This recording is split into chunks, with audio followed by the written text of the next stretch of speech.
Nəfəs xanımla. Daha doğrusu Nəfəs ora gəlirdi. Könül xanım bəziyirdi məni.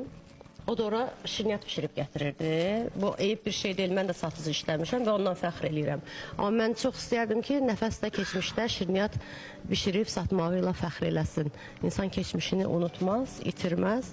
Bugünkü gündə də sənətkarlara nə olur olsun biz baş əyməliyik, sayğı göstərməliyik. Orada satışa gətirdi, satırdı, bizə deyirdi, məsələn, mənə yaxınlaşıb deyirdi ki, Nüçabə xanım, səni çox sevirəm, mən də ifaçı olmaq istəyirəm, mənə də bir dəstək, bir kömək, bir yol, deyirdim ki, nə zaman lazım olsa, papurillərdir, nə bilim, toy ifalarıdır. Yəni, bu normal bir şeydir. Hər kəsin bir yerdən başlayıb çörək qazanacaq. Amma insan keçmişini gərək ki, unutmasın.